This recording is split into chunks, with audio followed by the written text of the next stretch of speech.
আসসালামু আলাইকুম এভরিওয়ান। আমরা আজকে থেকে কৃষিগুচ্ছ কোশ্চেন ব্যাংক সলভ সিরিজটি শুরু করতেছি। আজকে আমাদের কোশ্চেন ব্যাংক সলভ সিরিজের পার্ট 1। আজকে আমরা কৃষিগুচ্ছের 2023-24 শিক্ষাবর্ষে হায়ার ম্যাথে আসা এমসিকিউগুলো সলভ করব। এরই ধারাবাহিকতায় আমরা এরপর আরও ক্লাস আপলোড দিব। তো এই ক্লাসগুলো সবার আগে পেতে কিন্তু আমাদের চ্যানেলটি অবশ্যই সাবস্ক্রাইব করে রাখবে। আচ্ছা, চলো আজকের প্রথম প্রশ্নটা সলভ করা যাক। প্রশ্নে বলা হয়েছে limit x tends to 0 x power k এর মান কত।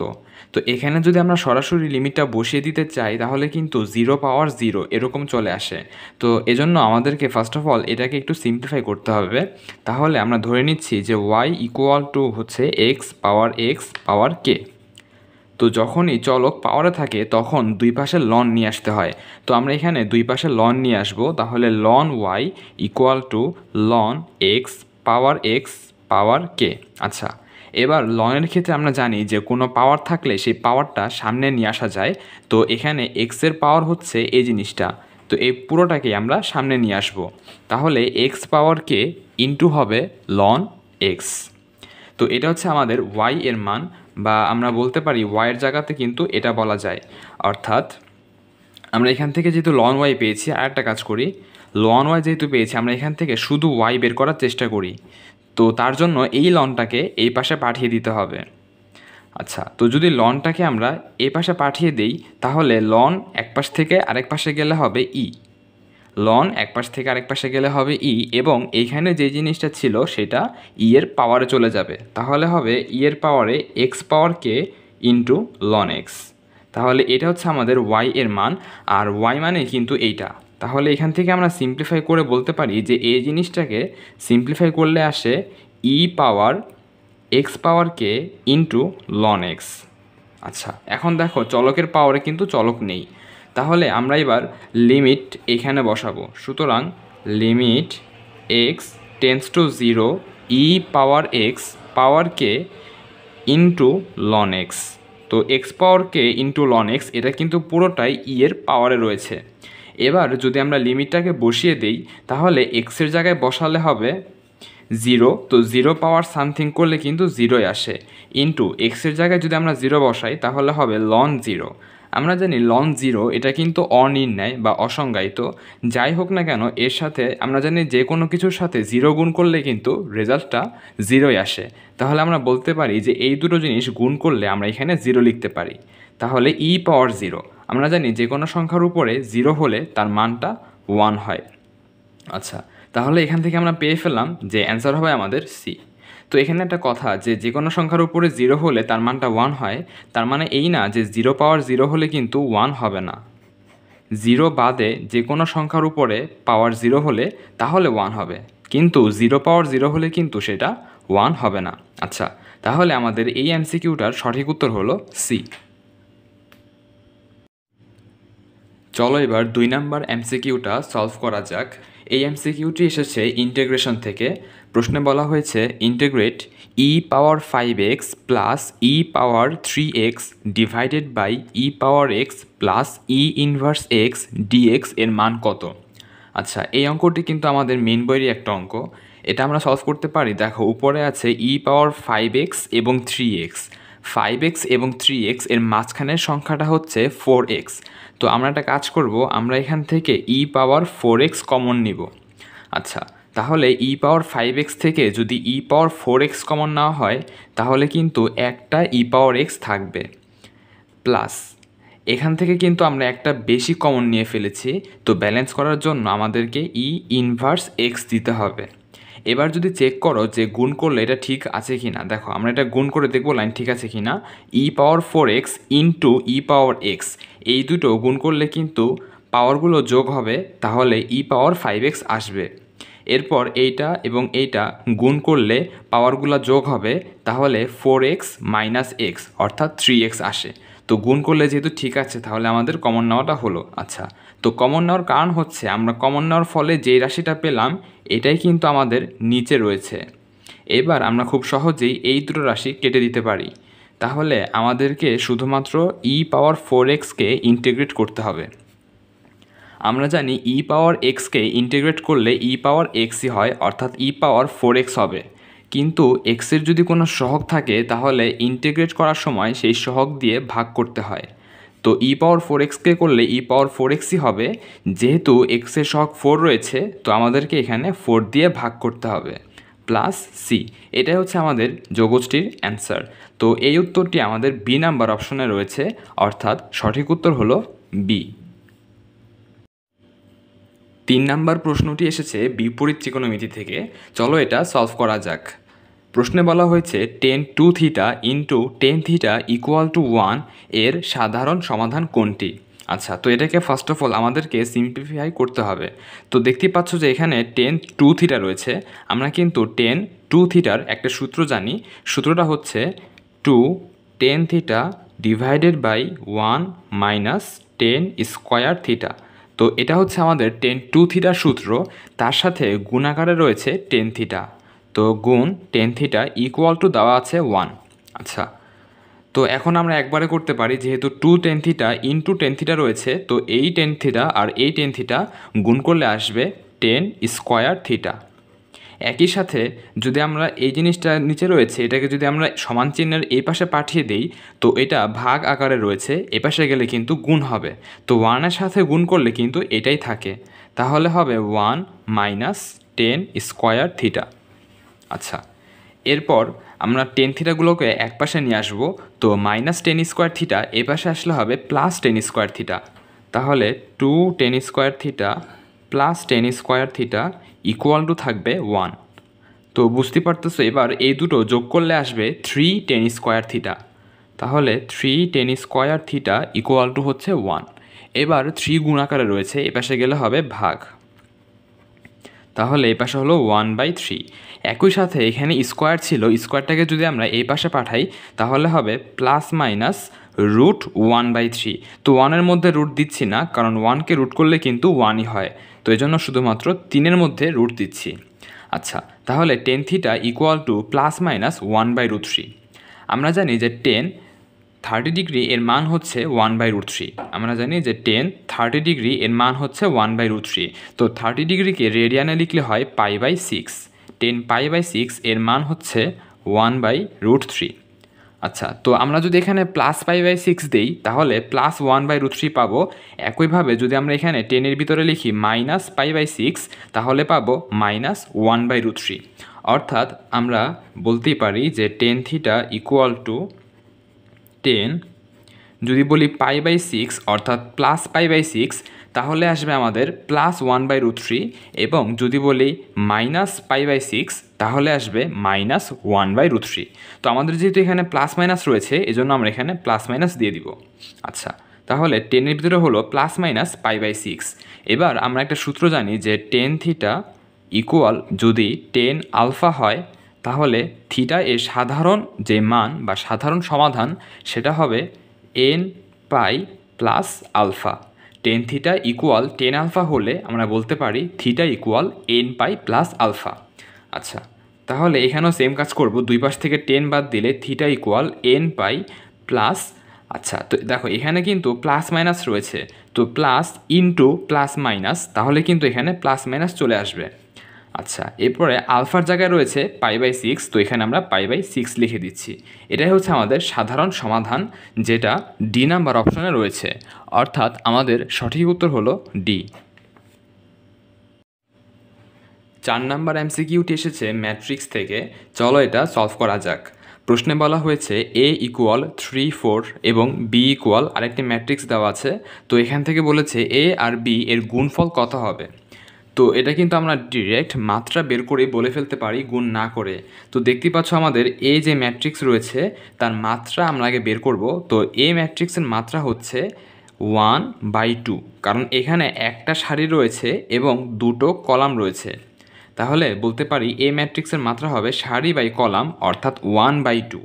একইভাবে যদি আমরা বি ম্যাট্রিক্সের মাত্রা বের করতে চাই তাহলে এখানে দুটো সারি রয়েছে এবং 3টা কলাম রয়েছে, তাহলে মাত্রা লিখতে হয় সারি বাই কলাম এভাবে। তো সারি হচ্ছে আমার 2টা, তো এখানে আমরা লিখব 2 বাই কলাম হচ্ছে আমার 3টা, তাহলে এখানে লিখে দিব 2/3। আমরা জানি যে গুণ করার শর্ত হচ্ছে এই দুটো সংখ্যাকে সেম হতে হয়, অর্থাৎ প্রথম ম্যাট্রিক্সের কলাম এবং দ্বিতীয় ম্যাট্রিক্সের সারি সমান হতে হয়, তাহলেই দুটো ম্যাট্রিক্স গুণ করা যায়, অর্থাৎ এ আর বি গুণ করা যাবে। এরপর এ আর বি এর যে গুণফল, সেই গুণফলের মাত্রা হবে 1/3, গুণফলের মাত্রা হবে 1/3। তো এখানে আমরা দেখতে পাচ্ছি যে আমাদের কিন্তু একমাত্র একটাই অপশন রয়েছে, যেই অপশনের মাত্রা হচ্ছে 1/3, সেটা কিন্তু ডি নাম্বারটা। কারণ দেখো, প্রথম অপশনে যেটা রয়েছে সেটার মাত্রা হচ্ছে সারি দুটো কলাম তিনটা, অর্থাৎ 2/3, তো এটা হবে না। এটাও সেম 2/3, এটাও হবে না। আর এর মাত্রা হচ্ছে সারি হচ্ছে আমাদের তিনটা, কলাম হচ্ছে একটা, তাহলে এর মাত্রা হচ্ছে 3/1, সো এটাও হবে না। একমাত্র 2/3 অপশন রয়েছে ডি নাম্বারে, তো এটাই হচ্ছে আমাদের কাঙ্ক্ষিত অ্যান্সার। আমরা কিন্তু গুণ না করে এভাবে অ্যান্সারটা বলে দিতে পারি। 5 নাম্বার এমসিকিউতে এসেছে জটিল সংখ্যা থেকে। প্রশ্নে বলা হয়েছে -2 -2i জটিল রাশিটির আর্গুমেন্ট কোনটি? আচ্ছা, তো আর্গুমেন্ট বের করার জন্য আমরা প্রথমেই দেখে নেব যে এই জটিল রাশিটা বা এর প্রতিরূপ পি যে বিন্দু রয়েছে সেই বিন্দুটা কোন চতুর্ভাগে পড়ে। তো -2 -2i এই জটিল রাশির প্রতিরূপী বিন্দু হবে -2, -2, অর্থাৎ আমরা জানি যে জটিল সংখ্যার আদর্শ আকার হচ্ছে x + iy। তো এর সাথে কম্পেয়ার করলে কিন্তু আমরা বুঝতে পারি যে x এর মানটা হচ্ছে -2 এবং y এর মানটাও হচ্ছে -2, তাহলে আমাদের বিন্দু হবে x, y, অর্থাৎ -2, -2। তো আমরা দেখব যে এই বিন্দুটা কোন চতুর্ভাগে পড়ে। আচ্ছা, এটা হচ্ছে আমাদের এক্স অক্ষ, এটা হচ্ছে আমাদের ওয়াই অক্ষ। তাহলে এক্স অক্ষ বরাবর যাব -2 ঘর, অর্থাৎ এখানে, এবং ওয়াই অক্ষ বরাবরও যাব -2 ঘর, তাহলে নিচে, অর্থাৎ এইখানে। আচ্ছা, তো এটা হচ্ছে আমাদের মডুলাস। তো বুঝতে পারতেছো এটা কিন্তু আমাদের তৃতীয় চতুর্ভাগে পড়েছে। আচ্ছা, এখন আর্গুমেন্ট বলতে আমরা বুঝি যে এই মডুলাসটা এক্স অক্ষের ধনাত্মক দিকের সাথে কত ডিগ্রি কোণ উৎপন্ন করেছে। আর এক্স অক্ষের ধনাত্মক দিক হচ্ছে এইটা এবং বাম পাশেরটা হচ্ছে ঋণাত্মক দিক। তো আমাদের এখান থেকে কিন্তু দুইটা কোণ হয়, একটা হচ্ছে আমাদের এইটা, একটা হচ্ছে নিচে দিয়ে এইটা। আচ্ছা, তো বুঝতে পারতেছো উপরেরটা কিন্তু 180 থেকে বড় এবং নিচেরটা হচ্ছে 180 থেকে ছোট। তো যেটা 180 থেকে ছোট সেটাকে আমরা বলি মুখ্য আর্গুমেন্ট, এবং যেটা 180 থেকে বড় সেটাকে আমরা বলি গৌণ আর্গুমেন্ট। তো প্রশ্নে বলা নেই যে এখানে মুখ্য আর্গুমেন্ট নাকি গৌণ আর্গুমেন্ট বের করতে বলা হয়েছে। তো আমরা এখানে দুটোই বের করে দেখব যে কোনটা হয়। তো চলো ফার্স্টে আমরা গৌণ আর্গুমেন্টটা বের করি। আচ্ছা, তো এতটুকু আমরা গিয়েছিলাম কিন্তু -2 এবং এতটুকু গিয়েছি আমরা -2। আচ্ছা, তাহলে আমাদের এই কোণটা আগে জানা লাগবে। তো বুঝতে পারতেছো এই কোণের সাপেক্ষে এগুলো কিন্তু লম্ব এবং ভূমি। তো লম্ব এবং ভূমি থাকলে আমরা যেই সূত্র অ্যাপ্লাই করি সেটা হচ্ছে tan থিটা, অর্থাৎ আমরা বলতে পারি যে tan থিটা = লম্ব হচ্ছে আমাদের -2, একইভাবে ভূমিও হচ্ছে আমাদের -2। তাহলে থিটা ইকুয়াল কিন্তু চলে আসে tan ইনভার্স, কাটাকাটি গেলে এখান থেকে 1 চলে আসে, অর্থাৎ tan ইনভার্স 1 এর মান আমরা জানি 45 ডিগ্রি অথবা π/4, কারণ tan 45 ডিগ্রির মানে কিন্তু 1। আচ্ছা, তাহলে আমরা এতটুকু বুঝতে পারলাম যে এই অ্যাঙ্গেলটুকুর মান হচ্ছে π/4। তাহলে আমাদের গৌণ আর্গুমেন্ট হবে π + π/4। তাহলে আমাদের একটা আর্গুমেন্ট হচ্ছে π + π/4। তো যদি আমরা এখানে লসাগু করি তাহলে লসাগু নিচে হবে 4, এখানে 4 নেই তাই 4 দিয়ে গুণ করতে হবে, তাহলে 4π + π, অর্থাৎ 5π/4। তো এটা হচ্ছে আমাদের গৌণ আর্গুমেন্ট, এটা কিন্তু সি নাম্বার অপশনে রয়েছে। তো এটাই আমাদের উত্তর হবে। তারপরও সেফটির জন্য আমরা মুখ্য আর্গুমেন্টটাও বের করে দেখব। আচ্ছা, তো মুখ্য আর্গুমেন্ট বের করতে হবে কিভাবে? বুঝতে পারতেছ আমাদের নিচের এই সম্পূর্ণ অ্যাঙ্গেল এটাও কিন্তু পাই। তো পাই থেকে এই ছোট অ্যাঙ্গেলটুকু বাদ দিতে হবে। এই ছোট অ্যাঙ্গেলটুকু ছিল π/4। তাহলে আমি বলতে চাচ্ছি যে পাই থেকে π/4 বাদ দিতে হবে, তাহলেই আমরা এই অ্যাঙ্গেলটুকু পাবো। কিন্তু আমরা যেহেতু নিচেতে যাচ্ছি, অর্থাৎ ঘড়ির কাঁটার দিকে যাচ্ছি, তাহলে কিন্তু সম্পূর্ণ অ্যাঙ্গেলের আগে আমাদেরকে মাইনাস দিতে হবে। আচ্ছা, এবার ক্যালকুলেশন করি। তাহলে ভিতরে যদি আমরা সেমভাবে লসাগু করি, নিচে হবে 4, উপরে হবে 4π - π, 4π - π। তাহলে এখান থেকে আমরা পেয়ে যাচ্ছি 4π - π করলে আসে 3π/4। তো এটা হচ্ছে আমাদের মুখ্য আর্গুমেন্ট, এটা হচ্ছে আমাদের গৌণ আর্গুমেন্ট। তো প্রশ্নে দেখতে পাচ্ছ যে 5π/4 রয়েছে, তাহলে এটাই হবে আমাদের সঠিক উত্তর। চলো এবার 6 নম্বর প্রশ্নটা সলভ করা যাক। প্রশ্নে আমাদের একটি ধারা দেওয়া আছে, ধারাটা হচ্ছে 1 -1 +1 -1 +1 -1, অর্থাৎ প্রত্যেকবার +1 -1 এভাবেই সংখ্যাগুলো রিপিট হচ্ছে। তো এখানে বলা হয়েছে যে n সংখ্যক পদের যোগফল কত হবে। আচ্ছা, এখানে কিন্তু n এর মানটা 1 2 3 4 যে কোনো সংখ্যাই হতে পারে। তো আমরা যদি ধরে নেই যে n এর মান বিজোড় সংখ্যা অর্থাৎ 3, n এর মান যদি আমরা বিজোড় সংখ্যা ধরি, অর্থাৎ ধর আমরা এখানে n এর মানটা 3 ধরলাম, তাহলে 3টি পদের সমষ্টি কত আসে? 3টি পদের সমষ্টি কিন্তু আসে 1 -1 0 বাদ 1 চলে আসে। মানে n এর মান যদি হয় বিজোড় সংখ্যা, তাহলে এই ধারাটির সমষ্টি হবে 1। আমরা চাইলে কিন্তু বিজোড় সংখ্যা অন্য একটি নিতে পারি, অর্থাৎ 5 নিতে পারি। তাহলে প্রথম 5টির যোগফলও কিন্তু 1 আসবে, কারণ 1 -1 কাটাকাটি যায়, এরপর +1 -1 এটাও কাটাকাটি যায়, 5 নাম্বার পদ অর্থাৎ তাহলেও কিন্তু 1ই থাকে। তাহলে আমরা এখান থেকে বলতে পারি যে n এর মান যদি বিজোড় সংখ্যা হয়, তাহলে ধারাটির সমষ্টি হবে 1। আচ্ছা, এরপর আমরা n এর মান যে কোনো জোড় সংখ্যা চিন্তা করব। ধরে নিলাম 2, তাহলে প্রথম 2টি পদ যোগ করলে কিন্তু 0 আসে। একইভাবে যদি আমরা জোড় সংখ্যা হিসেবে 4 ধরে নিই, তাহলে প্রথম 4টি পদ যোগ করলে 1 -1 0, এরপর +1 -1 এটাও কিন্তু 0ই আসে। তাহলে জোড় সংখ্যা আমরা যতই ধরি না কেন, রেজাল্টটা কিন্তু অলওয়েজ 0 আসে। বিজোড় সংখ্যার ক্ষেত্রে অলওয়েজ 1 আসে এবং জোড় সংখ্যার ক্ষেত্রে অলওয়েজ 0 আসে। তাহলে কিন্তু আমাদের উত্তর দুটো হবে, যে যোগফল 0 আসবে, 1ও আসবে। তাহলে শুধু 0 এবং শুধু 1 যে রয়েছে এগুলা কিন্তু হবে না। আমাদের উত্তর এমন একটা সিলেক্ট করতে হবে যেটা দিয়ে এটাও বোঝায় এটাও বোঝায়। তো যদি আমরা প্রথম অপশনটা মানে সি নাম্বারটা যদি চেক করার চেষ্টা করি, n এর জায়গায় যদি আমরা জোড় সংখ্যা বসাই অর্থাৎ 2 বসাই, তাহলে দেখব যে রেজাল্ট 0 আসে কি না। আচ্ছা, তো n এর জায়গায় 2 বসানো হলে -1 স্কোয়ার আসে। আমরা জানি -1কে স্কোয়ার করলে কিন্তু +1 হয়। তাহলে আমাদের হচ্ছে 1/2 × 1 - 1 এই জিনিসটুকুর মান কিন্তু আমরা পেলাম 1। তাহলে বুঝতেই পারতেছো 1 - 1 করলে 0, 1/2 × 0 0 চলে এসেছে। অর্থাৎ যখন আমরা n এর জায়গায় জোড় সংখ্যা বসিয়েছি তখন কিন্তু 0 এসেছে, এটা ম্যাচিং করেছে। একইভাবে যদি আমরা 4 বসাতাম তাহলেও 0 আসতো। আচ্ছা, তো এটা মিলেছে।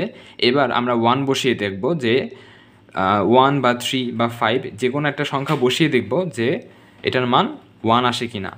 তো যদি এখানে 3 বসানো হয়, তাহলে -1কে কিউব করলে আসে -1।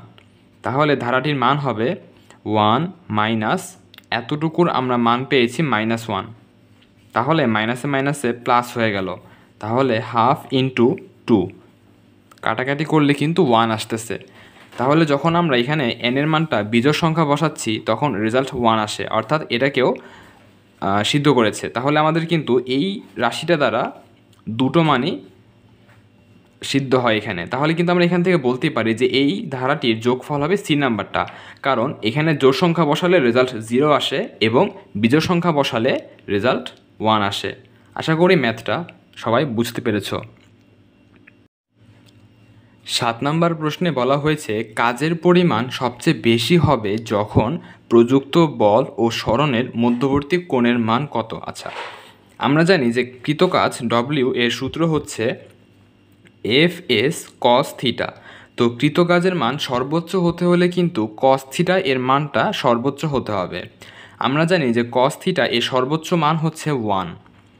তাহলে কজের মান কখন 1 হয়? যখন থিটা এর মানটা 0 ডিগ্রি হয়, কারণ cos 0 ডিগ্রির মানে কিন্তু 1। তাহলে এবং আমরা জানি যে এই থিটা হচ্ছে বল এবং সরণের মধ্যবর্তী কোণ। তাহলে এখান থেকে বলতেই পারি যে বল এবং সরণের মধ্যবর্তী কোণ যখন 0, তখন cos θ এর মানটা হবে সর্বোচ্চ এবং তখন কৃতকাজের মানটাও সর্বোচ্চ হবে। তাহলে আমাদের এখানে কোণের মানটা হবে 0 ডিগ্রি, অর্থাৎ সঠিক উত্তর হবে ডি। 8 নম্বর MCQতে বলা হয়েছে এক্সের কোন মানের জন্য এই নির্ণায়কের মানটি 0 হবে। তো আমরা কিন্তু এই নির্ণয়টা খুব সহজেই করতে পারি, কারণ এখানে তৃতীয় সারিতে দুটো ভুক্তির মানে কিন্তু 0। তো আমরা এখানে তৃতীয় সারি বরাবর বিস্তৃত করব, তাহলে শুধুমাত্র -5 নিলে হয়ে যাবে। তাহলে আমরা যদি এই সারি বরাবর বিস্তৃতি করি তাহলে এগুলো নেওয়া লাগছে না, শুধুমাত্র -5 নিব। তো -5 যদি নাকি নেওয়া হয় তাহলে -5 বরাবর সারি বাদ এবং কলাম বাদ, থাকছে এগুলো। আচ্ছা, তো এখানে যদি আমরা নির্ণয় করি তাহলে এক্স স্কোয়ার ইন্টু 1 এই দুটো গুণ করলে আসে এক্স স্কোয়ার, এরপর মাইনাস 3 ইন্টু এক্স গুণ করলে আসে 3x। তো এটা হচ্ছে আমাদের নির্ণায়কের মান, যেটা ইকুয়াল 0 দেওয়া আছে। আচ্ছা, এরপর -5 গুণাকারে আছে, এপাশে গেলে ভাগ হবে, তাহলে কিন্তু 0ই হয়, তাহলে এটা ইকুয়াল পেয়ে গেলাম 0। এরপর আমরা এখান থেকে x কমন নিতে পারি, তো x কমন নিলে আসবে এক্স স্কোয়ার, থেকে x কমন নিলে x থাকে, এরপর -3x থেকে x কমন নিলে 3 থাকে, ইকুয়াল টু হচ্ছে 0। তো দুটো রাশির গুণফল 0 হলে আমরা বলতে পারি হয় x ইকুয়াল টু 0 অথবা x -3 ইকুয়াল টু 0। তাহলে এখান থেকে বলা যায় -3 এপাশে গেলে +3, তাহলে x ইকুয়াল 3। আমরা কিন্তু x এর দুটো মান পেয়ে গেলাম, একটা হচ্ছে 0, একটা হচ্ছে 3। তাহলে আমাদের সঠিক উত্তর হবে 0,3 অর্থাৎ এ। চলো এবার 9 নম্বর প্রশ্নটা সলভ করা যাক। প্রশ্নে বলা হয়েছে function of x equal √3 - x, এই ফাংশনটির ডোমেন কত হবে? তো ডোমেন বলতে আমরা বুঝি x এর সেই সকল মান যে সকল মানের জন্য প্রদত্ত ফাংশনটা সংজ্ঞায়িত হবে, অর্থাৎ x এর মান এমন মান বসাতে হবে যেটা বসানোর ফলে এখানে যেন অসংজ্ঞায়িত বা অনির্ণয়যুক্ত কোনো মান না আসে। আচ্ছা, তাহলে রুটের ভিতরে অনির্ণয় কখন আসে? যখন রুটের ভিতরে এটার মান 0 থেকে ছোট হয়ে যায়, অর্থাৎ নেগেটিভ হয়ে যায়, তখনই কিন্তু সেটা কাল্পনিক বা অবাস্তব মান চলে আসে। কিন্তু আমাদের বাস্তব মান লাগবে। তো বাস্তব মান পেতে চাইলে 3 - x এই মানটা 0 থেকে বড় অথবা 0 এর সমান হতে হবে। √0 হলেও কিন্তু 0 আসে, সেটাও কিন্তু বাস্তব মান। আচ্ছা, কিন্তু 0 থেকে ছোট হওয়া যাবে না, কারণ 0 থেকে ছোট হলে এক্সের মান বা এই পুরোটার মান যদি 0 থেকে ছোট হয় তাহলে রুটের ভিতরে নেগেটিভ চলে আসবে, যেটা মানে হচ্ছে কাল্পনিক সংখ্যা বা অবাস্তব সংখ্যা। আচ্ছা, তো আমরা এখান থেকে এক্সের একটি ব্যবধি বের করার চেষ্টা করব। তাহলে -x এপাশে গেলে হবে +x। তো বুঝতে পারতেছি, এবার যদি আমরা এটাকে সাজিয়ে লিখি তাহলে চিহ্ন কিন্তু 3 এর দিকে ছিল, তো 3 এর দিকেই রাখতে হবে, অর্থাৎ এটা। তাহলে এখান থেকে আমরা বুঝতে পারতেছি যে x এর মান হবে 3 থেকে শুরু করে 3 এর ছোট যে সংখ্যাগুলো রয়েছে সেগুলো। আমরা যদি এখানে সংখ্যা রেখার মাধ্যমে দেখাই, তো সংখ্যা রেখায় মাঝখানে আমাদের থাকে 0, এদিকে থাকে +1, +2, +3, এরপর এখানে থাকে -1, -2, -3, এভাবে করে ∞ পর্যন্ত, আর এখানে +∞ পর্যন্ত। তো আমাদের বলা হয়েছে 3 থেকে শুরু করে 3 এর ছোট সকল সংখ্যা, তাহলে বাম দিকে যাবে। 3 এর ছোট সকল সংখ্যা কিন্তু বাম দিকে রয়েছে, ডান দিকে 3 এর বড় সংখ্যা রয়েছে। আচ্ছা, তাহলে আমাদের অ্যান্সারটা হবে 3 থেকে শুরু করে এর ছোট সকল সংখ্যা, অর্থাৎ -∞ পর্যন্ত। তাহলে আমরা এই মানটাকে বলতে পারি এভাবে -∞, 3, আর 3 এর পাশে থাকবে থার্ড ব্র্যাকেট। যেহেতু আমরা 3 সহ নিচ্ছি, তো এখানে 3 এর পরে থার্ড ব্র্যাকেট দিতে হবে। আচ্ছা, তো ব্র্যাকেটের বিষয়টা আমি এখানে আরেকটা এক্সাম্পল দিয়ে বোঝাচ্ছি। ধরো আমাদের ব্যবধি হচ্ছে এরকম 1x, আর এখানে দিলাম 5। এটা বলতে বোঝায় x এর মান হবে 1 থেকে বড় এবং 5 থেকে ছোট। 1 এবং 5 কিন্তু হবে না, তখন এটাকে আমরা ব্র্যাকেটের মাধ্যমে প্রকাশ করলে আসে ফার্স্ট ব্র্যাকেটে 1,5। যেহেতু 1 আর 5 নিচ্ছি না, এজন্য এখানে ফার্স্ট ব্র্যাকেট হবে। তো যদি এই ব্যবধিটাই এরকম হতো যে 1 less than or equal than x less than or equal than 5, যদি এখানে ইকুয়াল দেন থাকতো তাহলে কিন্তু আমাদেরকে 1ও নিতে হতো, 5ও নিতে হতো, অর্থাৎ x এর মানটা 1 এবং 5 এগুলোও হতে পারতো। তখন আমাদেরকে দেওয়া লাগতো থার্ড ব্র্যাকেটে 1,5। আচ্ছা, আরেকটা এক্সাম্পল দিচ্ছি। যদি আমাদের এরকম থাকে যে 1 less than or equal than x but শুধু লেস দেন 5, অর্থাৎ আমরা এখানে 1 নিতে পারবো কিন্তু 5 নিতে পারবো না, তখন আমরা এই ব্যবধিটাকে প্রকাশ করি এভাবে। 1 নিতে পারবো, 1 এর নিচে ইকুয়াল রয়েছে, তো 1 এর সাথে আমরা দিব থার্ড ব্র্যাকেট। 5 নিতে পারবো না, এজন্য 5 এর সাথে দিব ফার্স্ট ব্র্যাকেট। আশা করি এটা সবাই বুঝতে পেরেছো। এখানে যেহেতু আমরা 3 নিয়েছি, তো এই জন্য 3 এর সাথে দিয়েছি থার্ড ব্র্যাকেট। এবং মনে রাখবে ইনফিনিটির পাশে সবসময় কিন্তু ফার্স্ট ব্র্যাকেট হয়। ইনফিনিটি কিন্তু কোনো সংখ্যা না, ইনফিনিটি একটা সীমা বা অসীম বোঝায়, এটা কিন্তু কোনো সংখ্যা না, এজন্য ইনফিনিটির পাশে অলওয়েজ ফার্স্ট ব্র্যাকেট হয়। তাহলে এটাই হবে আমাদের সঠিক উত্তর, যেটা বি নাম্বার অপশনে রয়েছে। চলো এবার 10 নাম্বার এমসিকিউটা সলভ করা যাক। এটা খুবই বেসিক সূচকের একটা এমসিকিউ। প্রশ্নে বলা হয়েছে 2 পাওয়ার এক্স প্লাস 3 ইকুয়াল 32। আচ্ছা, তাহলে আমরা জানি 32কে কিন্তু এভাবে লেখা যায় 2 পাওয়ার 5। 2 পাওয়ার 5 করলে কিন্তু 32 আসে। আচ্ছা, তো এবার যেহেতু এ পাশেও 2 রয়েছে, এ পাশেও 2 রয়েছে, তাহলে আমরা দুই পাশ থেকে 2 বাদ দিয়ে বলতে পারি এক্স প্লাস 3 ইকুয়াল টু 5। এরপর এখান থেকে +3 এ পাশে গেলে হবে -3, তাহলে 5 - 3 করলে আসে 2, তাহলে এক্সের মানটা পেয়ে গেলাম 2। এবার জাস্ট এক্সের মানটা এখানে বসালেই হয়ে গেল। তাহলে 3 পাওয়ার এক্সের জায়গায় লিখব 2 + 2, তাহলে 3 পাওয়ার 4। আর আমরা জানি 3 পাওয়ার 4 মানে হচ্ছে 81। তাহলে আমাদের সঠিক উত্তর হলো সি। 11 নম্বর এমসিকিউটি এসেছে ভেক্টর থেকে। প্রশ্নে বলা হয়েছে এই ভেক্টর এবং এই ভেক্টরদ্বয় পরস্পর লম্ব হলে ল্যামডা এর মান কত হবে। আমরা জানি দুটি ভেক্টর যদি পরস্পর লম্ব হয় তাহলে তাদের ডট গুণফল 0 হয়। অর্থাৎ এ ভেক্টর এবং বি ভেক্টর যদি পরস্পর লম্ব হয় তাহলে এদের ডট গুণফল 0 হয়। চলো দেখে নেওয়া যাক কেন 0 হয়। আমরা জানি এ ডট বি এর সূত্র হচ্ছে এ বি কস থিটা। এখন দুটো ভেক্টর লম্ব হওয়া বলতে বোঝায় তাদের মধ্যবর্তী যে কোণ সেটা 90 ডিগ্রি। লম্ব হওয়া বলতে কিন্তু মধ্যবর্তী কোণ 90 ডিগ্রি বোঝায়। আচ্ছা, এবার কজ 90 ডিগ্রি, আমরা জানি কজ 90 ডিগ্রি এর মান হচ্ছে 0। আর এখানে এ আর বি বলতে বোঝাচ্ছি এ ভেক্টরের মান এবং বি ভেক্টরের মান। তো এ আর বি এর মান যাই হোক না কেন এর সাথে 0 গুণ করলে কিন্তু রেজাল্টটা 0 আসে। এজন্যই দুটি ভেক্টর পরস্পর লম্ব হলে তাদের ডট গুণফল 0 হয়। আচ্ছা, তো আমরা এবার ডিরেক্ট ডট গুণফল করে দিব, ইকুয়াল টু 0 লিখব। তো ডট গুণফল করার নিয়ম হচ্ছে আই এর সহগের সাথে আই এর সহগ গুণ হয়, এরপর জে এর সহগের সাথে জে এর সহগ গুণ হয়। তাহলে 4 এবং ল্যামডা গুণ করলে হবে 4 ল্যামডা। এরপর 2 এবং -3 গুণ করলে হবে -3 দুগুণে 6, তারপর -3 আর 2 গুণ করলে হবে -6। তো এদের ডট গুণফল ইকুয়াল টু হবে 0। আর আমরা কিন্তু এখানে আই জে কে লিখব না, কারণ আই ডট আই, এরপর জে ডট জে এবং কে ডট কে, এই প্রত্যেকটার মানে কিন্তু 1 আসে। তো এই জন্য আমরা এখানে I dot I, J dot J এগুলো লিখিনি। আচ্ছা, তো এখান থেকে আমাদের ল্যামডা বের করতে বলা হয়েছিল। তো 4 ল্যামডা, এখানে -6 করলে আসে -12, -12 এই পাশে গেলে হবে +12। তাহলে এবার 4 গুণাকারে রয়েছে, এই পাশে গেলে হবে ভাগ, তাহলে ল্যামডা ইকুয়াল টু 12/4 অর্থাৎ 3। তাহলে আমরা ল্যামডা এর মানটা পেয়ে গেলাম 3, অর্থাৎ সঠিক উত্তর হবে বি। 12 নম্বর এমসিকিউটি এসেছে যোগজীকরণ থেকে। প্রশ্নে বলা হয়েছে ইন্টিগ্রেট cos পাওয়ার 5x into sin x dx এবং লিমিট দেওয়া আছে 0 থেকে π/2, এর মান বের করতে বলা হয়েছে। তো যখনই আমাদের দুটো রাশি গুণাকারে থাকবে এবং আমরা দেখতে পাবো যে একটা রাশিকে ডিফারেন্সিয়েট করলে অপর রাশিটা পাওয়া যাচ্ছে, অর্থাৎ এখানে কজের পাওয়ার 5 থাকলেও আমরা পাওয়ারটাকে ইগনোর করতেছি। এখানে কজ এক্সকে ডিডিএক্স করলে কিন্তু -sin x আসে, তো মাইনাসটা বাইরে দেওয়া যাবে, সমস্যা নেই।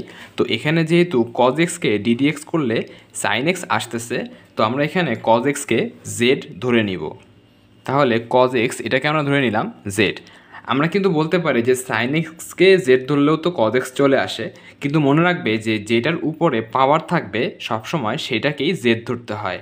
আচ্ছা, তাহলে cos xকে জেড ধরলাম, এরপর দুই পাশে x এর সাপেক্ষে অন্তরীকরণ করতে হবে। তো cos xকে ddx করলে আমরা জানি -sin x আসে, আর জেডকে ddx করলে আসবে dz/dx। এরপর আমাদের যেহেতু এখানে sin x dx রয়েছে, তো আমরা এখানে dx ভাগ আকারে এপাশে গুণ করে দিব, তাহলে হবে sin x dx, আর এখানে থাকবে dz এবং এই মাইনাসটাকে আমরা এই পাশে দিয়ে দিব। তাহলে sin x dx এর জায়গায় আমরা লিখতে পারবো -dz। তাহলে এখানে লাইনটা দাঁড়ায় cos x এর জায়গায় লিখতেছি z, আর পাওয়ার 5 এর জায়গায় পাওয়ার 5 ইন্টু sin x dx এর জায়গায় বসবে -dz। তো মাইনাসটা আমরা বাইরে লিখছি আর এখানে লিখতেছি dz। আচ্ছা, তো যেহেতু আমরা চলক চেঞ্জ করেছি আমাদের কিন্তু লিমিটটাও চেঞ্জ করতে হবে। তো লিমিট চেঞ্জ কীভাবে করতে হয় সেটা আমরা এখানে দেখিয়ে দিচ্ছি। উপরে আমরা লিখতেছি x, নিচে হচ্ছে z। তো এখানে আমরা লিখব x, চলক যখন x ছিল তখন লিমিটগুলো লিখব। তো লিমিট হচ্ছে 0 এবং π/2। তো এখানে লিখে দিচ্ছি 0, এখানে লিখে দিচ্ছি π/2। এই লিমিটগুলো সিম্পলি আমরা যদি এখানে বসাই, অর্থাৎ এক্সের জায়গায় 0 বসাবো এবং π/2 বসাবো। তো এক্সের জায়গায় 0 বসালে cos 0-এর মান হয় 1, অর্থাৎ জেডের মান পেয়ে যাচ্ছি 1, তাহলে আমাদের এখানে বসবে 1। একইভাবে যখন আমরা এক্সের জায়গায় π/2 বসাবো তাহলে cos 90 এর মান হচ্ছে 0, তাহলে জেডের মানটা হলো 0। এই হচ্ছে আমাদের লিমিট। তাহলে লোয়ার লিমিট অর্থাৎ 0 এর জায়গায় আমরা লিখব 1, 0 এর জায়গায় আমরা লিখব 1, এবং আপার লিমিট π/2 এর জায়গায় আমরা লিখব 0, তাহলে এখানে বসিয়ে দিলাম 0। আচ্ছা, এরপর z⁴কে ইন্টিগ্রেট করলে আসবে z⁴ অর্থাৎ 5+1, নিচেও হবে 5+1 অর্থাৎ 6। আমরা এখানে যে সূত্রটা অ্যাপ্লাই করেছি সেটা হচ্ছে ইন্টিগ্রেট x⁴n dx। তো এটাকে কোনো বীজগাণিতিক রাশি যদি থাকে এবং তার যদি কোনো পাওয়ার থাকে তাহলে এটাকে ইন্টিগ্রেট করলে রেজাল্টটা আসতো আমাদের x⁴n+1, নিচেও আসতো n+1 + c। আমরা এখানে এটাই অ্যাপ্লাই করেছি 5+1 5+1। আচ্ছা, এরপর আমাদেরকে এখানে লিমিটটা বসাতে হবে। তো লিমিট হচ্ছে আপার লিমিট 0, লোয়ার লিমিট 1, এবং সামনে কিন্তু একটা মাইনাস রয়েছে। তো আমরা একটা কাজ করতে পারি, মাইনাস না দিয়ে আমরা সিম্পলি লিমিটটাকে উল্টিয়ে দিতে পারি। তাহলে আপার লিমিট হবে 1, লোয়ার লিমিট হবে 0। মনে রাখবে, লিমিট উল্টিয়ে দিলে কিন্তু সামনে একটা মাইনাস আসে, আবার আগে থেকে মাইনাস ছিল, তো দুটো মাইনাসে কিন্তু প্লাস হয়ে যাবে। এজন্য যখনই আমাদের সামনে মাইনাস থাকবে তখন মাইনাস চিহ্ন না দিয়ে আমরা লিমিটটাকে উল্টিয়ে দিব। আচ্ছা, তো এবার যদি লিমিট বসানো হয় তাহলে প্রথমে জেডের জায়গায় 1 বসালে 1⁴ তাহলে 1ই থাকে, আর নিচে 6। এরপর মাইনাস জেডের জায়গায় 0 বসালে 0⁴ অর্থাৎ 0/6। তো এটা করলে কিন্তু 0ই আসে, তো এটা লেখার দরকার নেই। তাহলে আমাদের সঠিক উত্তর হবে 1/6 অর্থাৎ বি। আচ্ছা, আর এই এমসিকিউটা কিন্তু আমরা একটা শর্টকাটের সাহায্যে করতে পারি। আমরা এখানে এভাবে লিখে দিচ্ছি যে ইন্টিগ্রেশন এর ভিতরে যদি আমাদের দুটো ফাংশন থাকে, একটা হচ্ছে ফাংশন অফ এক্স, আরেকটা হচ্ছে ফাংশন প্রাইম এক্স ডিএক্স। আচ্ছা, এবার আমরা বলতেছি যে দুটো ফাংশন থাকবে, একটা হচ্ছে মেইন ফাংশন, আরেকটা হচ্ছে তার ডিরাইভেটিভ ফাংশন। অর্থাৎ একটাকে ডিডিএক্স করলে যদি আরেকটা পাওয়া যায় তখন আমাদের এই শর্টকাটটা অ্যাপ্লাই করা যাবে। আর এখানে মেইন ফাংশন হচ্ছে আমাদের প্রথমটা, তো প্রথমটার পাওয়ার যদি আমাদের n থাকে, আমরা ধরে নিচ্ছি যে ফাংশন অফ এক্স এর পাওয়ারে রয়েছে n, তাহলে এর উত্তরটা কিন্তু আমরা একবারে বলে দিতে পারি যে এর যোগজের মান হবে, যে ফাংশন অফ এক্স রয়েছে তার পাওয়ার হবে n+1, নিচেও হবে n+1। অর্থাৎ আমাদের যে মেইন সূত্র রয়েছে সেই সূত্রটাকে কিন্তু আমরা শর্টকাটে রূপান্তরিত করতে পারি। এটা কখন করব? যখন দুটো ফাংশন গুণ আকারে থাকবে, একটি ফাংশনকে ডিডিএক্স করলে আরেকটা পাওয়া যাবে, এবং মেইন ফাংশনের পাওয়ার থাকবে। তো পাওয়ার যদি না থাকে তখন আমরা পাওয়ার 1 ধরে নিব। চলো দেখে নেওয়া যাক যে এই শর্টকাটটা অ্যাপ্লাই করে এটা করা যায় কি না। তো বুঝতে পারতো সেখানে আমাদের ফাংশন অফ এক্স হচ্ছে cos x এবং ফাংশন প্রাইম এক্স হচ্ছে sin x। আচ্ছা, কিন্তু আমি এখানে লিখে বোঝাচ্ছি যে ইন্টিগ্রেশন cos⁵x ইন্টু হচ্ছে sin x dx। আচ্ছা, তো যেহেতু আমরা cos x K function of x বলতেছি, তো এটাকে ডিডিএক্স করলে এটা আসতে হবে।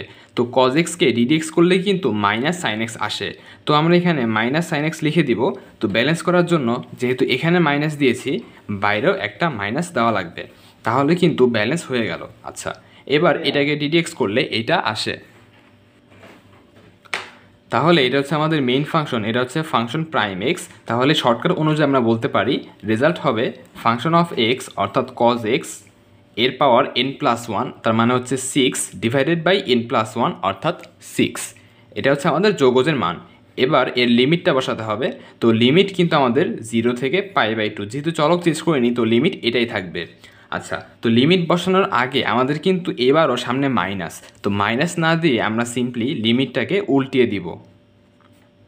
আচ্ছা, এবার যদি আমরা লিমিটটা বসানো ট্রাই করি তাহলে ফার্স্টে যদি 0 বসানো হয় তাহলে cos 0-এর মান কিন্তু 1, আর 1⁴ করলে 1ই থাকে, আর নিচে হচ্ছে আমাদের 6।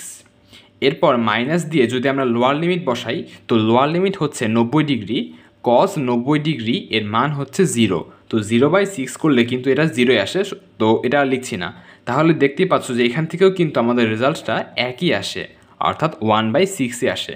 তো আমরা চাইলে কিন্তু এই শর্টকাটটা মনে রাখতেই পারি। আশা করি সবাই সম্পূর্ণ এমসিকিউ এর সলভটা বুঝতে পেরেছ। 13 নম্বর এমসিকিউটি এসেছে কনিক থেকে। চলো এটা সলভ করা যাক। প্রশ্নে বলা হয়েছে 3x² প্লাস 4y² ইকুয়াল 16 সমীকরণটি কী প্রকাশ করে? আমরা জানি যে বৃত্ত এর আদর্শ সমীকরণ হচ্ছে x² plus y² equal to r²। আমরা এখানে কেন্দ্র 0,0 ধরে নিচ্ছি, তাহলে সমীকরণ দ্বারা এটা, অর্থাৎ এখানে কিন্তু x² এবং y² এর সহগ একই হতে হয়, তাহলে এটাকে আমরা বলি বৃত্ত। এরপর পরাবৃত্তের সমীকরণটা হচ্ছে এরকম y² ইকুয়াল টু 4ax অথবা x² ইকুয়াল টু 4ay। আচ্ছা, অর্থাৎ একটা চলক থাকবে একঘাতী, আরেকটা চলক থাকবে দ্বিঘাতী। এরপর অধিবৃত্তের সমীকরণটা হচ্ছে x² divided by a² minus y² divided by b² equal to 1। তো বুঝতে পারতেছো এখানে কিন্তু x² এবং y² এর সহগটা আলাদা হবে এবং মাঝখানে মাইনাস চিহ্ন হবে। এরপর উপবৃত্তের সমীকরণটা হচ্ছে x² divided by a² plus y² divided by b² equal to হচ্ছে 1। তাহলে এখানেও অধিবৃত্তের মতোই x² এবং y² এর সহগটা আলাদা হবে, পার্থক্য হচ্ছে মাঝখানে প্লাস চিহ্ন থাকবে। তো দেখতে পাচ্ছ আমাদের প্রশ্নে যে সমীকরণ দেওয়া রয়েছে সেখানে কিন্তু x² এর সহগ এবং y² এর সহগ আলাদা। আচ্ছা, এবং মাঝখানে রয়েছে প্লাস, তাহলে এটা হবে আমাদের উপবৃত্ত, এটা হবে আমাদের উপবৃত্ত, অর্থাৎ আমাদের সঠিক উত্তর হলো ডি। 14 নম্বর এমসিকিউটাও খুবই সহজ একটা এমসিকিউ। প্রশ্নে বলা হয়েছে function of x equal x² plus 4 এবং g of x equal 2x plus 1 হলে ফাংশন অফ g অফ 2 এর মানটা কত? তো ফাংশনের এসব ম্যাথের ক্ষেত্রে মনে রাখবে আমরা অলওয়েজ ভিতরে যে ফাংশন থাকবে অর্থাৎ g অফ 2 এইটা আগে বের করব। তাহলে আমাদের দেওয়া আছে g of x equal to 2x plus 1, এখান থেকে আমরা আগে বের করব g অফ 2। আচ্ছা, এটা বের করার নিয়ম হচ্ছে দেখতে পাচ্ছ আমরা কিন্তু x এর জায়গায় 2 লিখেছি, তাহলে এইখানেও x এর জায়গায় 2 বসাতে হবে। তাহলে 2 ইন্টু x এর জায়গায় 2 বসিয়ে দিচ্ছি প্লাস 1, তাহলে 2 দুগুণে 4 প্লাস 1, 4 প্লাস 1 করলে আসে 5। তাহলে g অফ 2 এই মানটা আমরা পেয়ে গেলাম 5। এরপরে ফাংশন অফ x আমাদের প্রশ্ন দেওয়া আছে x² প্লাস 4। তো আমাদের বের করতে বলা হয়েছে function of g of 2, function of g of 2। তো g অফ 2 না লিখে আমরা কিন্তু লিখতে পারি 5, কারণ g অফ 2 এর মানই হচ্ছে 5। আচ্ছা, এবার সিমিলারলি x এর জায়গায় রয়েছে 5, তো এখানে আমরা x এর জায়গায় 5 বসিয়ে দিব। তাহলে 5² প্লাস 4, তো 5কে স্কোয়ার করলে আসে 25 যোগ হচ্ছে 4, তাহলে আমাদের চলে আসে 29। এটাই হচ্ছে আমাদের নির্ণয় অ্যান্সার, অর্থাৎ সঠিক উত্তর হলো ডি। চলো এবার 15 নম্বর এমসিকিউটা সলভ করা যাক। প্রশ্নে বলা হয়েছে একটি গাড়ি ঘন্টায় 8 কিলোমিটার বেগে চলছে। গাড়িটি থেকে ঘন্টায় 16 কিলোমিটার বেগে একটি বস্তুকে কত কোণে নিক্ষেপ করলে বস্তুটি গাড়ির বেগের সাথে সমকোণে চলবে? এটা কিন্তু আমাদের নদী নৌকার ম্যাথের সাথে সম্পর্কিত। এখানে আমাদের বলতে চেয়েছে যে একটি গাড়ি ঘন্টায় 8 কিলোমিটার পার বেগে এদিকে চলতেছে। আচ্ছা, তো এর থেকে কিভাবে নিক্ষেপ করলে যেই আমাদের বস্তুটা রয়েছে সেই বস্তুটা গাড়ির বেগের সাথে লম্বভাবে চলবে, অর্থাৎ বস্তুটা এভাবে চলবে। তো এভাবে চলার জন্য এই বস্তুটাকে কত কোণে নিক্ষেপ করতে হবে? আমরা এখানে যদি নদী নৌকার কনসেপ্টের কথা চিন্তা করি, আমাদের কনসেপ্টটা ছিল যে এই বরাবর কিন্তু স্রোতের বেগ ছিল। তো আমাদের প্রশ্ন আসতো যে নৌকা কিভাবে চালনা করলে সেটা নদীর ঠিক সোজাসুজি বিপরীত বিন্দুতে গিয়ে পৌঁছাবে, তখন কিন্তু লব্ধি যেই বেগের দিকটা সেটা কিন্তু এই দিক বরাবর হতো, এবং আমাদের যে বেগটা নৌকার বেগ থাকতো সেটা হতো এই দিক বরাবর। আমাদেরকে এই দিক বরাবর রওনা দিতে হতো, তাহলে আমরা এখানে গিয়ে পৌঁছাতাম। এখানে ঠিক আমরা একই কনসেপ্টটা ইউজ করব। তাহলে এক্ষেত্রে আমাদের মধ্যবর্তী যে কোণের সূত্র ছিল সেটা ছিল alpha equal cos inverse minus ইউ/ভি। তো এখানে আমাদের ইউ এর জায়গায় রয়েছে 8 এবং ভি এর জায়গায় রয়েছে 16। তাহলে এখানে আমরা বসিয়ে দিচ্ছি কজ ইনভার্স মাইনাস ইউ হচ্ছে 8, ভি হচ্ছে 16। তাহলে কাটাকাটি করলে 8 দুগুণে 16 অর্থাৎ -12। তো কজ ইনভার্স হাফ করলে আসে 120 ডিগ্রি, কারণ আমরা জানি যে একমাত্র কজ 120 ডিগ্রির মান হচ্ছে -12। তাহলে আমাদের সঠিক উত্তর হবে ডি। 16 নম্বর এমসিকিউটি এসেছে সরলরেখা থেকে। প্রশ্নে বলা হয়েছে ল্যামডা এর মান কত হলে 3x - 4y + 1 = 0 এবং 4x + λy + 22 = 0 এই সরলরেখাদ্বয় পরস্পর লম্ব হবে। তো এমসিকিউটা দুইভাবে সলভ করা যায়। একটা নিয়ম হচ্ছে, আমরা জানি যে দুটি সরলরেখা পরস্পর লম্ব হলে তাদের ঢালদ্বয়ের গুণফল হয় -1। তো এখান থেকে আমরা প্রথম রেখার ঢাল বের করার চেষ্টা করব। তো কোনো রেখার সমীকরণ যদি এরকম থাকে, সাইডে লিখে দিচ্ছি যে আমাদের যদি ax + by + c = 0 এটা কোনো রেখার সমীকরণ হয় এবং এখান থেকে যদি আমরা ঢাল বের করতে চাই, তাহলে ঢাল বের করার সূত্র হচ্ছে -x এর সহগ অর্থাৎ a / y এর সহগ অর্থাৎ b। কোনো রেখা সমীকরণ এভাবে দেওয়া থাকলে কিন্তু আমরা ঢালটা সরাসরি এভাবে বের করতে পারি, -x এর সহগ / y এর সহগ। তো বুঝতে পারতেছ আমাদের এই রেখার ঢাল হবে -x এর সহগ কত 3 / y এর সহগ অর্থাৎ -4। এরপর ইনটু m2 অর্থাৎ এই রেখার ঢাল। তো এই রেখার ঢাল হবে -x এর সহগ অর্থাৎ 4 / y এর সহগ অর্থাৎ ল্যামডা। আচ্ছা, তো এদের গুণফল হবে -1। এবার একটা জিনিস খেয়াল করো, এই মাইনাসে মাইনাসে কিন্তু কাটাকাটি যায়, এরপর দুই পাশ থেকেও এই মাইনাসটা কাটাকাটি যায়। তাহলে আমাদের এরপর কি থাকে, এরপর কিন্তু এই যে এই 4 এবং এই 4 এটাও কাটাকাটি যায়। তাহলে আলটিমেটলি থাকতেছে 3 / λ = 1। তাহলে এখান থেকে আর গুণন করে দিলেই 3 = λ চলে আসে। এপাশে ল্যামডা ভাগ ছিল, এপাশে গুণ করে দিলে কিন্তু ল্যামডা চলে আসে। তাহলে ল্যামডা এর মানটা আমরা পেয়ে গেলাম 3। আচ্ছা, তো এমসিকিউটা আমরা আরও একভাবে করতে পারি, সেটা হচ্ছে আমরা মনে রাখবো যে দুটি রেখা আমরা ধরে নিচ্ছি। একটা রেখা হচ্ছে a1x + b1y + c1 = 0। আরেকটি রেখা হচ্ছে a2x + b2y + c2 = 0। এই দুটি রেখা যদি পরস্পর লম্ব হয় তাহলে a1 a2 + b1 b2 = 0 হবে।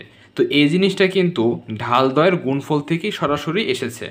আচ্ছা, তো আমরা এখান থেকে যদি ডিরেক্ট বলতে পারি, তাহলে এটা হচ্ছে আমাদের a1, এটা হচ্ছে b1, এটা হচ্ছে c1, এরপর এটা হচ্ছে a2, এটা b2, এটা হবে c2। তাহলে আমাদের গুণ করতে হবে a1 এর সাথে গুণ করতে হবে a2, অর্থাৎ 3 এর সাথে গুণ করতে হবে 4। তাহলে যে এখানে যদি আমরা a1 এবং এখানে a2 গুণ করি, তাহলে 3 4 আসে 12 প্লাস b1 × b2। তো b1 হচ্ছে -4, b2 হচ্ছে ল্যামডা। -4 আর ল্যামডা গুণ করলে আসবে -4 ল্যামডা = 0। আচ্ছা, এরপর -4 ল্যামডা এ পাশে গেলে হবে +4 ল্যামডা। এবার যেহেতু আমাদেরকে ল্যামডা বের করতে হবে, তো 4 গুণ আকারে রয়েছে, এ পাশে ভাগ করে দিব। তো 12/4 = ল্যামডা কিন্তু 3 আসে। এখান থেকে 12/4 করলে 3 আসে।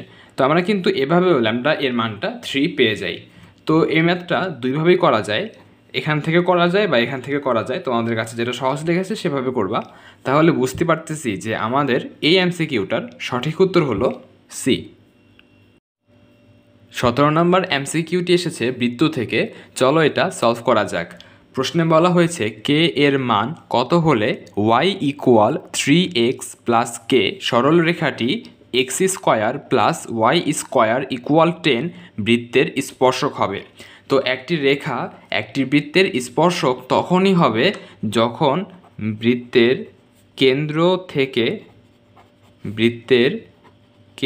থেকে স্পর্শকের দূরত্ব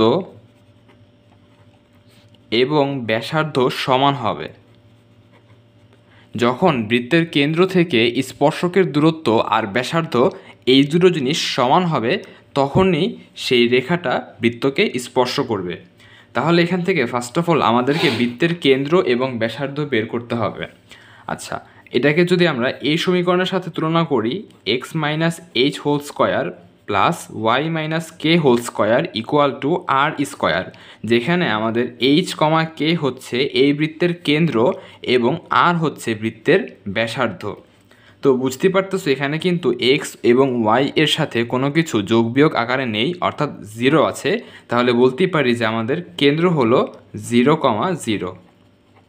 এরপর এটা হচ্ছে আমাদের আর স্কোয়ার, এটা হচ্ছে আর স্কোয়ার। তাহলে আর এর মানটা হবে √10, অর্থাৎ ব্যাসার্ধ আমরা পেয়ে গেলাম √10।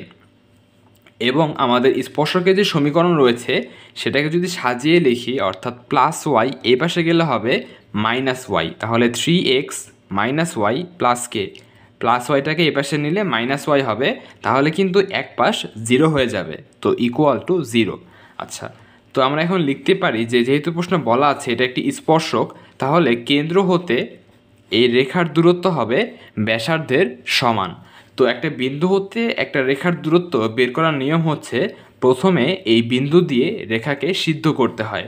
তো যদি আমরা সিদ্ধ করি তাহলে এক্স এর জায়গাতে বসাবো 0, ওয়াই এর জায়গাতেও বসাবো 0, তাহলে এতটুকু কিন্তু 0 হয়ে যায়, থাকে শুধুমাত্র কে। আচ্ছা, তো বিন্দু দিয়ে সিদ্ধ করার পর কিন্তু আমাদের এখানে মডুলাস করতে হয়। আচ্ছা, সিদ্ধ করা শেষ। এরপর আমরা নিচে লিখব এক্সের যেই সহগ রয়েছে তার স্কোয়ার, অর্থাৎ 3 স্কোয়ার। এরপর প্লাস ওয়াই এর যে সহগ রয়েছে, তো এখানে ওয়াই এর সহগ হচ্ছে -1।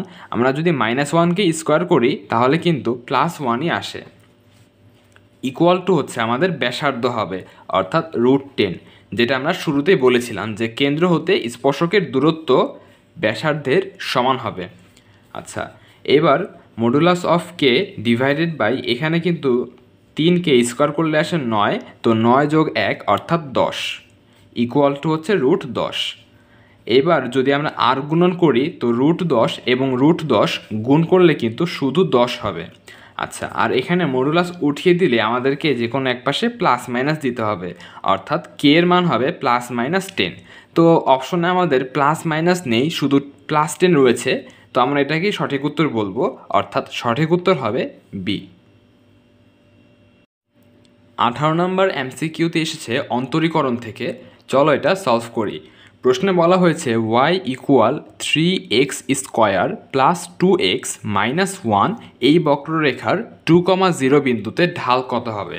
আমরা জানি ঢাল মানে হচ্ছে dy/dx, অর্থাৎ আমাদের যে y যুক্ত বা y এর যে রাশি দেওয়া আছে এটাকে ddx করতে হবে। ddx করার পরে এই বিন্দুটা বসিয়ে দিতে হবে, তাহলেই আমরা ঢাল পেয়ে যাব।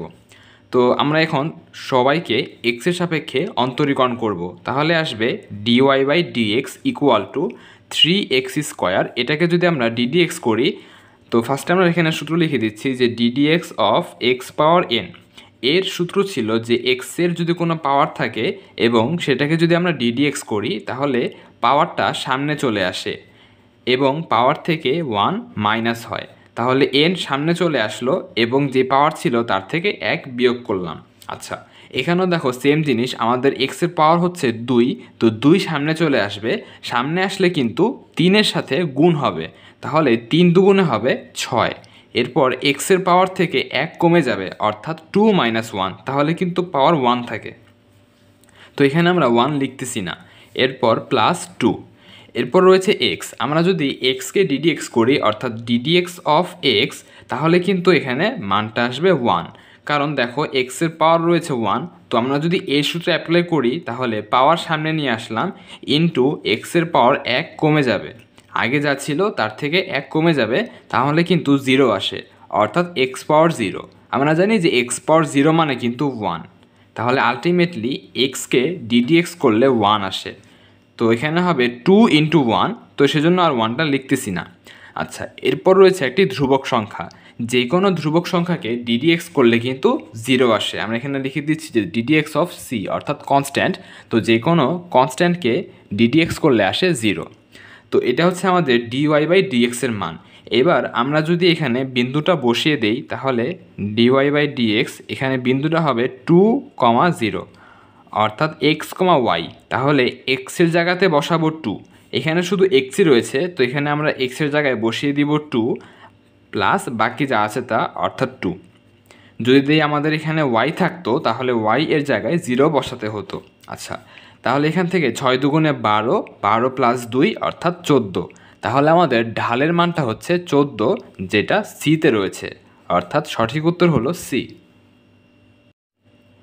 19 নম্বর এমসিকিউটি এসেছে বহুপদী থেকে। প্রশ্নে বলা হয়েছে a x square plus 3x plus 4 equal 0 সমীকরণের মূলদ্বয় সমান হলে এ এর মান কত। এটা আমরা নিশ্চয়কের কনসেপ্ট দিয়েই করতে পারি। আমরা জানি যে কোনো দ্বিঘাত সমীকরণ যদি হয় a x square plus b x plus c equal 0, তাহলে এর নিশ্চয়ক হবে বি স্কোয়ার মাইনাস 4ac। এবং যখন নিশ্চয়ক এর মান 0 হয় তখনই কিন্তু সেই সমীকরণের মূলদ্বয় সমান হয়। তাহলে আমাদের যেহেতু প্রশ্নে বলা আছে যে মূলদ্বয় সমান হবে, তাহলে বলতেই পারি প্রশ্ন মতে এই রাশিটির নিশ্চয়ক 0। আচ্ছা, তো এবার নিশ্চয়ক বের করার এই সূত্রটা আমরা এখানে অ্যাপ্লাই করব। তো এখানে যদি আমরা কম্পেয়ার করি তাহলে এর জায়গাতে কিন্তু এ রয়েছে, বি এর জায়গাতে রয়েছে 3, অর্থাৎ বি এর মানটা হলো 3, এবং সি এর জায়গাতে রয়েছে 4, তাহলে সি এর মানটা হলো 4।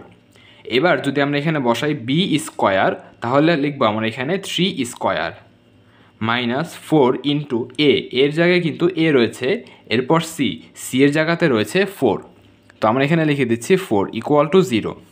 তাহলে এখান থেকে আমরা পাই 3কে স্কোয়ার করলে 9 মাইনাস 4 4 হয় 16, তাহলে 16a ইকুয়াল 0। এরপর মাইনাস 16a এই পাশে গেলে হবে প্লাস 16a। এখন যেহেতু এ দরকার, তার জন্য 16 গুণ আকারে রয়েছে, এই পাশে আসলে হবে ভাগ, তাহলে 9/16 ইকুয়াল টু এ। তাহলে কিন্তু আমরা এর মানটা পেয়ে গেলাম 9/16। তাহলে আমাদের সঠিক উত্তর হবে এটা, অর্থাৎ ডি। আমরা আমাদের সর্বশেষ এমসিকিউতে চলে এসেছি। তো এই এমসিকিউটি এসেছে অন্তরীকরণ থেকে।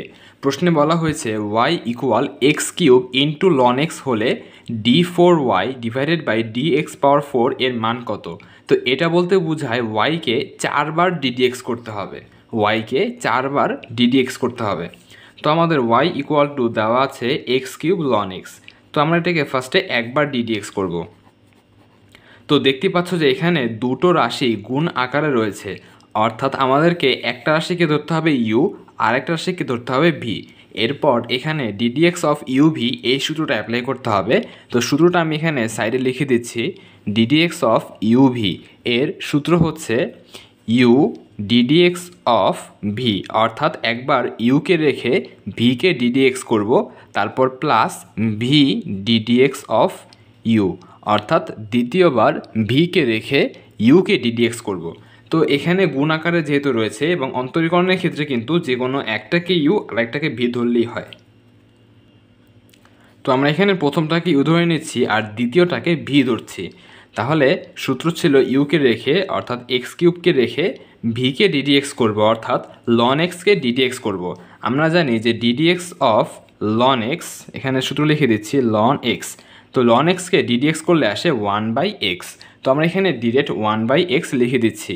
ইউ ddx অফ ভি গেল, তারপর প্লাস ভি অর্থাৎ ln x into ddx of U. তো x³ যদি আমরা ddx করি তাহলে এর সূত্র ছিল ddx of x power n, অর্থাৎ x এর যদি কোনো পাওয়ার থাকে তাহলে সেটাকে ddx করলে পাওয়ারটা সামনে আসবে, অর্থাৎ n সামনে আসবে এবং x এর পাওয়ার থেকে 1 মাইনাস হবে। আচ্ছা, তো এখানে দেখো x এর পাওয়ার রয়েছে 3, তাহলে এখানে 3 সামনে আসবে এবং x এর পাওয়ার থেকে 1 কমে যাবে, অর্থাৎ 3 মাইনাস 1 হবে। তো 3 মাইনাস 1 করলে আমরা একবারে 2 লিখে দিলাম। তাহলে আমরা এখান থেকে dy/dx এর যে মানটা পাচ্ছি সেটা হলো x³ আর x কাটাকাটি করলে কিন্তু x স্কোয়ার হয়, প্লাস আমরা এখানে 3x² শুরুতে লিখছি, তারপর লিখতেছি ln x। তো আমরা এখানে পেয়ে গেলাম dy/dx। আমরা কিন্তু একবার করেছি, আমাদেরকে এভাবে 4 বার করতে হবে। আচ্ছা, এরপর চলো এটাকে আরেকবার ddx করা যাক। তো যখন আমরা এটাকে আরেকবার ddx করব তখন লিখব d² divided by dx square. আচ্ছা, তো শুরুতে রয়েছে x², তো x² ddx করলে আমরা যে এই সূত্রে অ্যাপ্লাই করব, 2 সামনে চলে আসবে ইন্টু x এর পাওয়ার 1 কমবে, অর্থাৎ 2 মাইনাস 1, তাহলে কিন্তু 1 হয়। তো এখানে পাওয়ার 1টা আর লিখছি না। প্লাস এখানেও দেখতে পাচ্ছ আমাদের কিন্তু দুটো রাশি গুণ আকারে রয়েছে। তো আমরা এখানে 3x² এটাকে ধরে নিচ্ছি ইউ এবং ln x-কে ধরতেছি ভি। তাহলে সূত্র ছিল ইউ অর্থাৎ ইউকে রেখে ভিকে ডিডিএক্স করব, তাহলে ইউ যা আছে তা লিখে ফেললাম। এবার ভি হচ্ছে ln x, তো ln x-কে ডিডিএক্স করলে আসে 1/x, তো এখানে লিখে ফেললাম 1/x U d d x of V, তারপরে প্লাস ভি অর্থাৎ ln x ভি, ভিকে রেখে ইউকে ডিডিএক্স করব, তো ভিকে রাখলাম। এবার ইউকে ডিডিএক্স করব অর্থাৎ 3x²কে, তো এখানে 3 হচ্ছে ধ্রুবক, তো 3 এর জায়গায় 3 বসে যাবে। আমাদের ডিডিএক্স করতে হবে x²কে, তো x²কে যদি আমরা ডিডিএক্স করি তাহলে কিন্তু 2 সামনে আসবে, আর 2 সামনে আসলে কিন্তু এই 3-এর সাথে গুণ হবে, তাহলে 3 দুগুণে আমরা একবার এখানে 6 লিখে দিচ্ছি। তো 2 সামনে আসলো ইন্টু এক্সের পাওয়ার কিন্তু 1 কমবে অর্থাৎ 2 - 1, তো 2 - 1 করলে পাওয়ার 1 থাকে, সেটা আর লিখছি না। আচ্ছা, তাহলে এটাকে যদি আমরা সাজিয়ে লিখি তাহলে d² ডিভাইডেড বাই dx², এর মানটা আমরা পেলাম 2x প্লাস এখানে দেখো যদি আমরা কাটাকাটি করি তাহলে কিন্তু একটা x থাকে অর্থাৎ 3x থাকে, তাহলে আমরা একবারে লিখতে পারি যে 3x প্লাস 2x অর্থাৎ 5x। আমরা এখানে একবারে 5x লিখে দিলাম, তাহলে এখানে লিখে দিচ্ছি 5x, 3x প্লাস 2x করলে 5x আসে, প্লাস এখানে যে 6x রয়েছে সেটাকে আমরা শুরুতে লিখলাম, তারপরে লিখলাম ln x। আশা করি এতটুকু আমরা বুঝতে পেরেছি।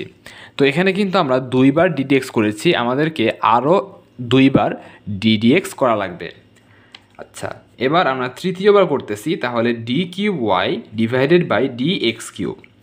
তো এবার আমাদের সামনে রয়েছে 5x, 5xকে ডিডিএক্স করলে শুধু 5 হবে, কারণ 5-এর জায়গায় 5 বসিয়ে দিয়েছি, এবং আমরা যদি xকে ডিডিএক্স করি তাহলে রেজাল্টটা আসবে 1, এ সূত্রে অ্যাপ্লাই করলে কিন্তু 1ই আসে।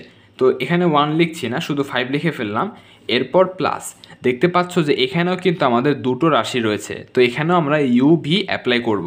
তো সূত্র হচ্ছে ইউ ডিডিএক্স অফ ভি, তো ln x-কে করলে আসবে 1/x plus V into d d x of U, তো একইভাবে 6x-কে করলে কিন্তু শুধু 6 আসবে। আচ্ছা, এবার যদি আমরা এটাকে সাজিয়ে লিখি তাহলে x এবং x কাটাকাটি যায়, থাকে 6 একে 6, তো 5 প্লাস 6 করলে 11 আসে। এরপর প্লাস আমরা 6টাকে আগে লিখতেছি, তারপর লিখলাম ln x। আচ্ছা, এবার এটাকে কিন্তু আমাদেরকে আরও একবার ডিডিএক্স করতে হবে, তাহলে আরেকবার করলে আমরা লিখব d4y ডিভাইডেড বাই dx⁴। তো এবার আমাদের শুরুতে রয়েছে ধ্রুবক সংখ্যা, আমরা জানি যে যে কোনো ধ্রুবককে ডিডিএক্স করলে কিন্তু রেজাল্টটা 0 আসে। এরপর প্লাস 6-এর জায়গায় 6 থাকবে ইন্টু ln x-কে ডিডিএক্স করলে আসবে 1/x। তাহলে ফাইনালি আমাদের অ্যান্সারটা দাঁড়ালো 6 একে 6, 6 ডিভাইডেড বাই x, অর্থাৎ y-কে যদি আমরা 4 বার ডিডিএক্স করি তাহলে আমাদের অ্যান্সারটা আসবে 6 ডিভাইডেড বাই x। তো এই অপশনটা আমাদের রয়েছে ডি নাম্বারে, অর্থাৎ সঠিক উত্তর হলো ডি। এরই মাধ্যমে আমাদের কৃষিগুচ্ছের 2023-24 শিক্ষাবর্ষে ভর্তি পরীক্ষায় হায়ার ম্যাথে আসা সকল এমসিকিউ সলভ করা হয়ে গেল। একইভাবে আমরা এর ধারাবাহিকতায় বিগত বছরের প্রশ্নগুলোর সলভ ক্লাসও আমাদের চ্যানেলে আপলোড করব। তো এই ক্লাসগুলো পাওয়ার জন্য অবশ্যই আমাদের চ্যানেলটিকে সাবস্ক্রাইব করবে, এবং আজকের ক্লাসটি তোমাদের কাছে কেমন লেগেছে সেটা কমেন্ট করে জানাবে। যদি ভালো লেগে থাকে অবশ্যই একটি লাইক দিয়ে দিবে। ধন্যবাদ সবাইকে।